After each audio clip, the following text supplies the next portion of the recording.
Neat ordinance పై stay ఇచ్చేందుకు supreme court నిరాకరించింది. Supreme court chief justice ముందు జులైలో విచారణ జరుగుతుందని, అప్పుడే దీనిపై విచారిస్తామని స్పష్టం చేసింది. ఇప్పుడు మధ్యలో జోక్యం చేసుకుంటే విద్యార్థులకు కన్ఫ్యూజన్ క్రియేట్ అవుతుందని కోర్టు అభిప్రాయపడింది.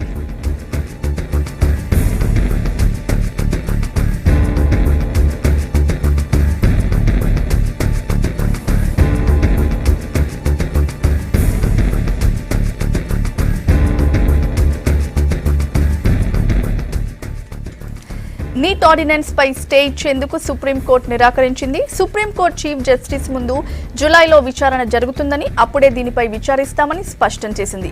ఇప్పుడు మధ్యలో జోక్యం చేసుకుంటే విద్యార్థులకు కన్ఫ్యూజన్ క్రియేట్ అవుతుందని కోర్టు అభిప్రాయపడింది.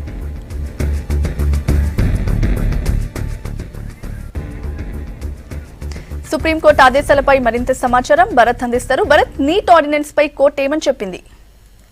నీట్ ఆర్డినెన్స్ పై ఆనంద్ రాయ్ అనే హెల్త్ యాక్టివిస్ట్ సుప్రీంకోర్టులో పిటిషన్ దాఖలు చేశారు. ఆనంద్ రాయ్ గతంలో వ్యాపం స్కామ్ మధ్యప్రదేశ్ లో వెలుగులోకి తీసుకొచ్చిన వ్యక్తి. ఆయన పిటిషన్ లో సారాంశం ఏంటంటే, కేంద్ర ప్రభుత్వం నీట్ పై పూర్తిగా యూటర్న్ తీసుకుంది. నీట్ ఉండాలని చెప్పి కేంద్ర ప్రభుత్వమే మొదట్లో పట్టుబట్టింది. ఇప్పుడు తర్వాత సుప్రీంకోర్టు జడ్జిమెంట్ ఇచ్చిన తర్వాత ఈ ఆర్డినెన్స్ తీసుకురావడం అన్నది ప్రైవేట్ కాలేజీలకు మేలు చేసే విధంగా ఉంది అని ఆయన అభిప్రాయపడుతూ సుప్రీంకోర్టులో ఒక పబ్లిక్ ఇంట్రెస్ట్ లిటిగేషన్ దాఖలు చేశారు.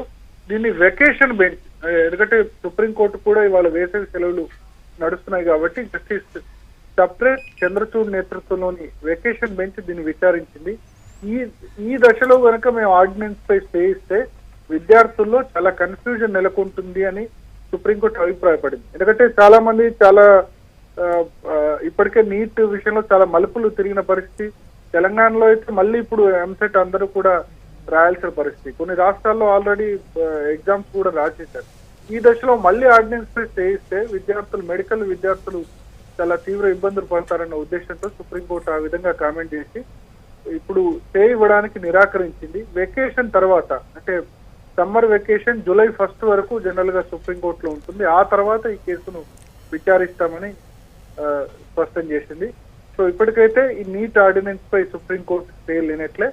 యథావిధిగా నీట్ 2వ విడత ఎగ్జామ్ ఎవరైతే ప్రైవేట్ మెడికల్ కాలేజీల్లో యాజమాన్య కోట కావాలనుకుంటారో వాళ్ళు ఆ ఎగ్జామ్ రాయొచ్చు. తర్వాత ఆయా రాష్ట్రాల ఎగ్జామ్, తెలంగాణలో ఇప్పుడు తెలంగాణ ప్రభుత్వం మరొక ఎగ్జామ్ నిర్వహిస్తుంది. ఆ ఎగ్జామ్స్ కూడా యథావిధిగా అందరూ రాయొచ్చు. Right, thank you Bharat.